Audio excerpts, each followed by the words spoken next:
Something is going very wrong in Florida. Is their rapidly growing economy a sign of a pending market crash? Okay. Where have these people been for the past two and a half years? This looks interesting. I want to check it out. Let's do it. Something insane is happening in Florida. Their golden years are gone. Tell me how they're raising their prices so much. Home prices are surging, and the number of homes available is really low. Miami has the most competitive rental. Okay, slow down. The number of homes available has been rising for probably 2 years. Just been going up, which has been causing the prices to drop. So this is a little alarmist and late, if you ask me. I only live in Florida. Okay. Market in the nation where 21 people are looking at every single apartment that becomes available. I found a study. Wow, look at that. Hang on one second.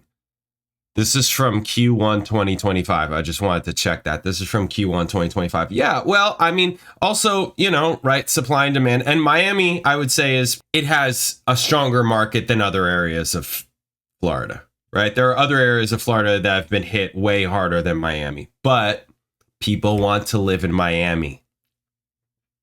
That's how economics works, right?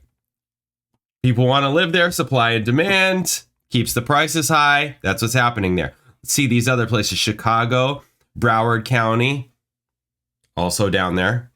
Eastern LA County. Why do they separate that? Eastern LA County. That's interesting. Suburban Philadelphia, Manhattan, Chicago. Apartments that becomes available. I found a study that ranks all US states, and Florida ranked as having the best economy in the nation above Texas and North Carolina. Huge. There's a lot of reasons for this. Texas and North Carolina. It took them decades of economic growth before their GDP reached $1 trillion in 2017. But in a couple of years after that, it ballooned to $1.7 trillion. So why doesn't it feel that way? My landlord just raised our rent from $1,800 a month to $3,000 a month. How do you increase rent by $600 a month? Living in Florida has become increasingly difficult, and housing is a big part of this. Yeah. This is a list of how much rents and wages have increased over the years. This is interesting. Rent increase versus wage increase. Okay, Miami and Tampa are the top. This is from Zillow. Providence, Rhode Island, that's interesting. Riverside, that's not that bad of a... Okay, but then you come down to places like this. Milwaukee, it's like the same. Yeah, I mean, that's something that they say about Florida, which I think actually will change. And has been changing because more businesses and big businesses have been moving down here, starting here, all that type of thing. Especially where I'm at, there's not some slew of high-paying jobs. Right? There's not like an intense amount of high paying jobs. So this would make sense. This is where you need to get creative. You got to figure out other things, maybe different jobs, maybe, self-employed, find your own, you can probably make more. I mean, I've been self-employed forever and I've always made more money as a self-employed person than I would if I got a job. I haven't had a job in like 20 years. I haven't had a real job in 20 years, a W-2 in 20 years. Okay, so I hear about this. That is a thing. But, you have to go where the jobs are. I imagine there are more jobs in Miami than there are where I'm at here, and more high-paying jobs, right? Just more opportunity. There's more people. There's more opportunity. Miami saw the highest rent increases with over 50% and moderate wage increases of around 20%. The industry feeling the greatest impact of rising inflation is the housing market here in Central Florida. This is Florida's housing crisis with hindsight. South Florida is the tightest rental market in the nation. A crucial new report showing the U.S. economy shrinking for the first time in 3 years. What initially got me interested in this story is that Florida is often painted as the canary in the coal mine for the U.S. as a whole. Canary in the coal mine? See how home prices have increased in the U.S. I mean, it may and be Florida. one of them. In 2008 in Florida, they increased faster and they plunged deeper. And see the similarities different than like with what's Vegas was happening like that right too. now. This doesn't mean that it will happen again, but this same pattern... That chart right there, you would think should be dropping more. I mean, I don't know. Where I live in Florida, this feels like it's down here. Because it's been dropping in a lot of Florida. Maybe not the entirety of Florida. I think that's a more recent thing, like maybe within the last year. But I mean, in my area, prices have been dropping for at least 2 years. They just have been. Mean that it will happen again, but this same pattern was visible right before market crashes in the 20th century. Like during the Great Depression, when home prices rose faster and then plunged deeper. So let's entertain the thought. Let's look first at some of the previous boom and bust cycles before going in depth about what is happening today. In the 1900s, Florida's economy was like relatively underdeveloped, and the state had only about 500,000 residents. Much of their land was seen as worthless swampland, and most people worked as farmers. But that changed in the 1920s. They built new railway connections from Jacksonville to Miami, and even extending to the Key West. This didn't just facilitate tourism, it helped with the growth of export-led industries. Suddenly, Florida became a hot investment opportunity. All along this railroad, developers sold these lands to mostly out-of-state residents. Many lots were bought to be flipped for profit, and that's when Miami started to grow. In 1910, their population stood at 5,000 people. Over the next 20 years, it had grown to 110,000. Yeah, I mean, the excitement was toning down when some investors realized that they had bought worthless land and that property values were wildly exaggerated. These are home prices in Miami. It suddenly spiked, but this was also happening at a national level, but more moderately. Right. And then home prices fell sharply. The economic crisis in Florida started in 1926, 3 years before the Wall Street crash of 1929, which marked the beginning of the Great Depression. But Florida, since then, changed. The state used to rely heavily on agriculture and tourism, but they diversified. In the 1950s, the US had drastically increased its defense spending in Florida. Air conditioning had now become widely accessible, and Florida's population started growing fast. This quick population growth kicked off, and it never stopped. I mean, this chart tells you everything you need to know. Forget the, scary, fearful music, the suspense and all that. Forget all that. This tells you everything you need to know. Right here. Things will get bad in Florida when this starts dropping, when this goes negative. But as long as this is the case, this is everything you need to know. In Central Florida, Walt Disney transformed the job market, and Miami and Fort Lauderdale became the world capital of the cruise industry. But Florida is much more than tourism and defense. Miami has a large Hispanic community. In 1980, already more than half of Miami residents was Hispanic, and 19% was white.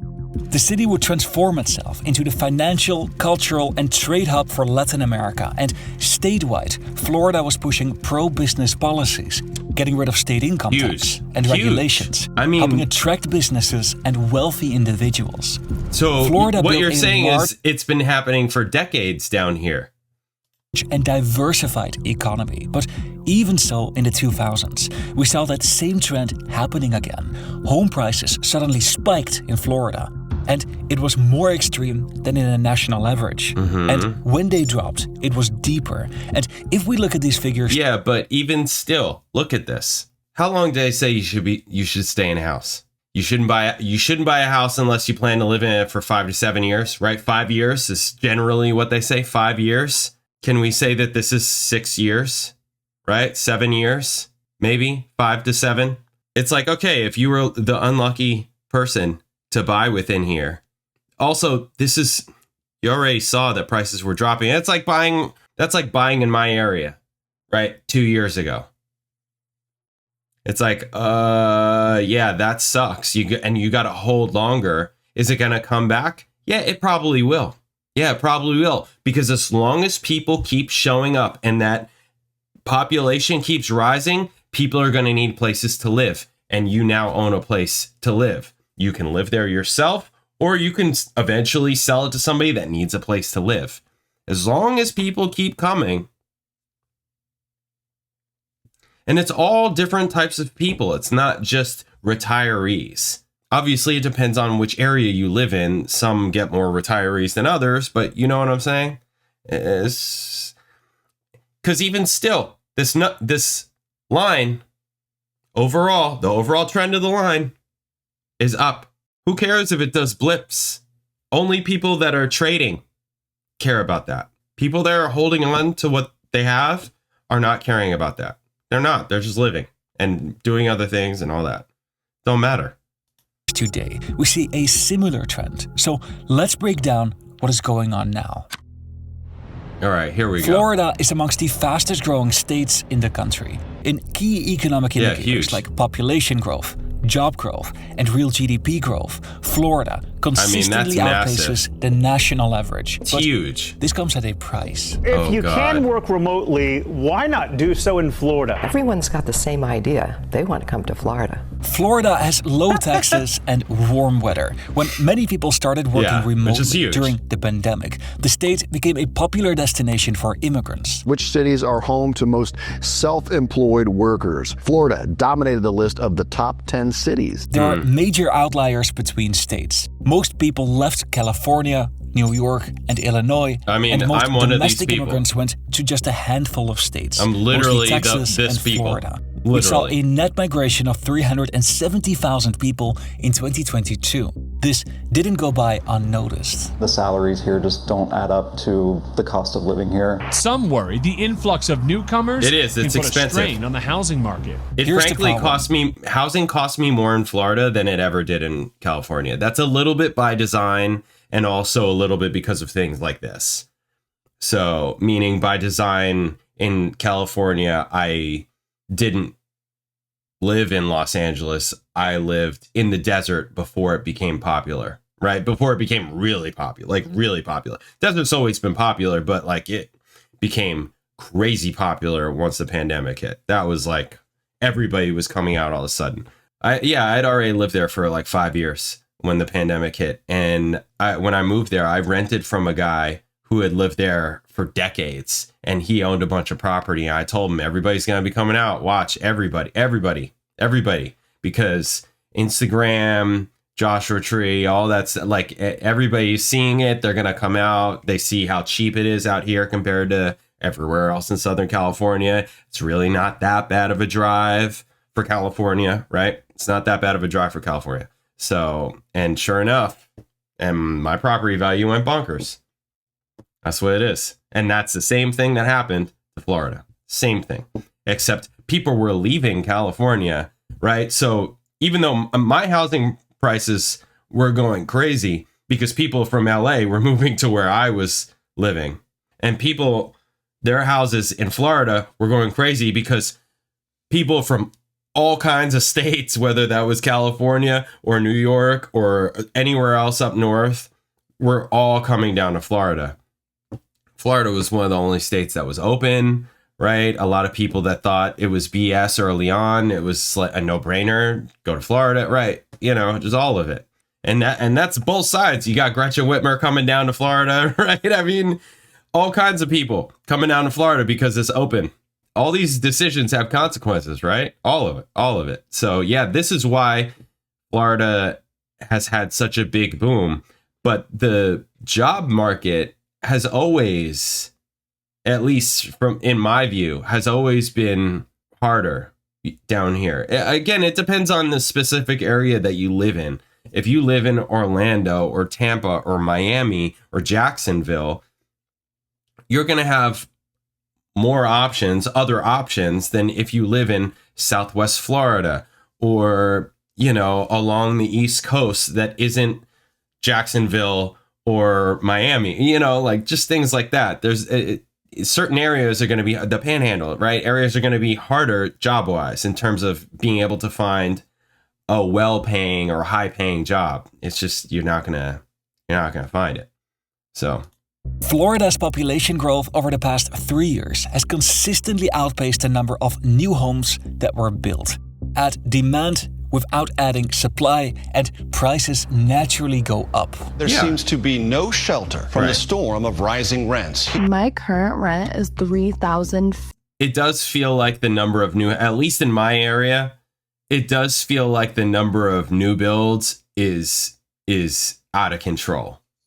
But apparently I may be wrong about that, right? I may be wrong about that. There's 3 massive developments going up right in my area. Like, I'm talking massive, big developments. And there's other developments that just finished in my area, and they're planning even more. And I don't get it. I don't get it, because I see houses in my neighborhood that are empty. I don't know if that's like second home people, like snowbirds or whatever, but I'm like, all of them? I don't know. It's kind of crazy. $50. My rent and utilities is about $2,400 a month. In most of Florida's big cities, like Miami and Orlando, the average rents suddenly increased with double digits. In Miami, it jumped in 1 year from $1,500 to $1,800 per month. Yeah. But it's not just that rents increased. Over time, the number of affordable homes that were available on the market fell drastically. In 2013, these were the number of rental units by asking price. Today, the 3 lowest priced categories all saw the number of available units drastically decrease. Of course. Particularly units priced between $600 and $1,000 per month. Yeah. While homes that cost over cheap. $1,400 became more prevalent, and the biggest increase was for homes that cost over $2,000 per month. It was a perfect storm. More domestic and international migration added demand. Well, not enough homes were built. Yeah. Together with lax regulation, this helped push home prices of the available housing stock, while companies didn't increase their wages accordingly. And this didn't just affect rentals. That's what this graph is based on. The cost of homes available on the market for sale jumped by 43% in just the 2 years between 2021 and 2023. And that's the average for the entire state. In big cities and in popular neighborhoods, it was even more. Yeah. So many of these factors, like a fast population growth and rising home prices, were early warning signs of a market crash in the 1920s and 2008. But there are also many differences. Yeah. This was Hurricane Milton. There's no doubting the strength of this hurricane as it roars through. Florida has a troubled geography. Homeowners are getting crushed with rising insurance costs. Florida's average annual premium nearly triples the national average, and those rates are even higher here in South Florida. The state is low-lying and prone to hurricanes. Nearly half of Floridians have reported hurricane damage, and this makes it expensive to get insurance. But more than that, it makes insurance companies greedy. Yeah. Over the past decade or so, the amount that Americans pay for all types of insurance has increased by 75%. These companies are profiting from natural disasters, which in Florida have always been extreme. It has become particularly expensive to insure your home. Just from that. Nationwide, the average homeowner's insurance has increased to about $1,400. But in Florida, you can expect to pay about $2,500. This is not something that everybody can afford. And to provide options to people with the lowest incomes, the state has its own insurance, which is often called the insurer of last do not resort. want it. You don't. If you don't need citizens, don't get citizens. More than doubled since 2020. Yeah, this is an indication that insurance is getting too expensive for too many people, and this is a risk factor that wasn't as prominent in the 1920s or in 2008. So I'm trying to look at my with historical insurance. determinism, the idea that history will repeat itself, is that it assumes that... So I have 2 houses here, and one of them is under that number and one of them is over that number in terms of insurance. So it's kind of what it is. But at least they gave a more realistic number, $2,500 a year, as opposed to some of these other videos that I've seen are talking about, insurances are $6,000, $8,000 a year. And it's like, whoa. You're talking about waterfront. You're talking about, saltwater access type of canal, type of canal front houses. You're talking about flood zone houses. That's different. Don't buy in a flood zone unless you can really, really afford that. Don't buy in a flood zone. My houses are not in flood zones. Yeah, don't. Those houses that are in flood zones are the ones that are really getting hit. Specifically, if they're just like a regular house, if they're like a really nice house, like a mansion or, you know, some massive square footage with 3-car garage, you know, just something that's really nice and big. Even they're getting hit, but the houses that are in flood zones are the ones that are really getting hit around here in terms of for sale price drops. They're just getting demolished because the price of insurance has went up. It's just what it is. It's went up across the country. That history follows strict laws, like physics, and that outcomes are inevitable. So it completely ignores context and it is oversimplified. And Mark Twain is credited to first have said that history doesn't repeat, but it rhymes. It provides us with analogies to recognize patterns, and many of the patterns that we're recognizing today are similar to those of boom and bust cycles in the past, but the context today is completely different. In the 1920s, Florida's economy wasn't as well diversified. It relied mostly on tourism and real estate, but now 22 Fortune 500 companies have their headquarters in major Florida. industry they are down leading here. in sectors like finance, logistics, aerospace, all the New York and healthcare. finance. And they're sometimes Miami even is ranked as the having new the best financial economy hub. in the biggest economy in the world. It is. Another key difference is Florida's population growth. Whereas Tampa Florida even. is growing incredibly fast right now, most of this comes from migration. And the type of migration today is very different than in the past. More than half of immigrants to Florida move from within the United States. They're often highly educated and work remotely. And many come to Florida for its tax advantages. That's huge. This helps stimulate the local economy. Whereas in the early 20th century, migration was much more speculative.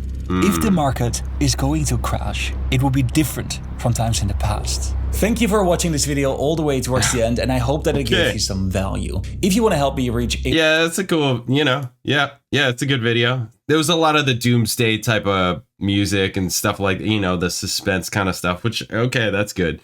But to me, most of what I said throughout this video is just how it is being here.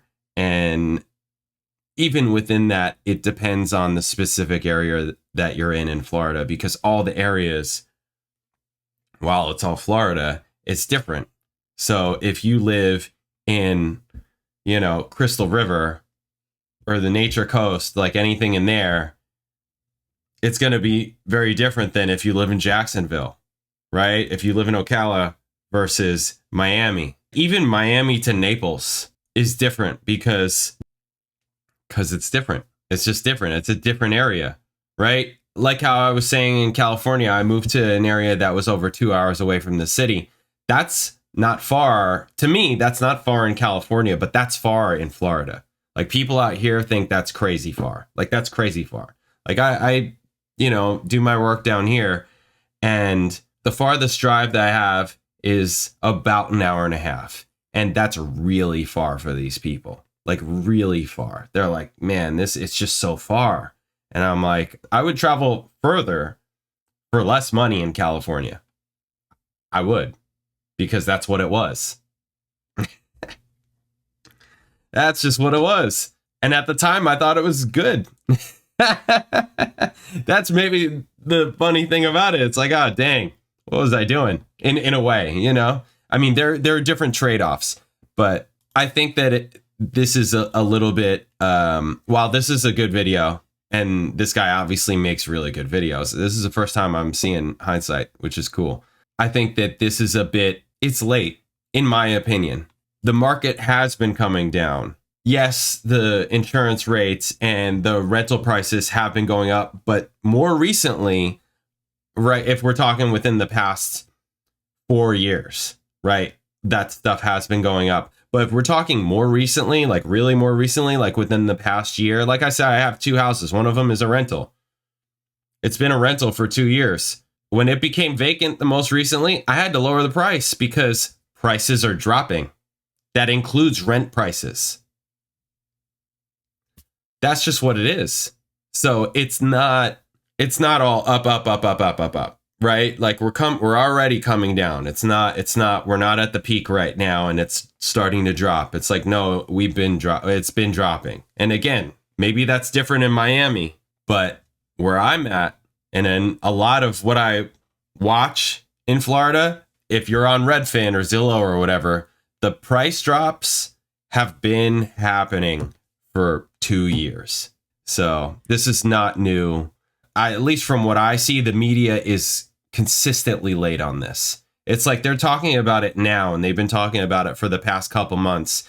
And other more local people that do videos on YouTube, for instance, like realtors, like I'll watch there's certain realtors that I watch that are in Florida and they've been talking about it for years, right? 2 years easily, because that's what's happening locally.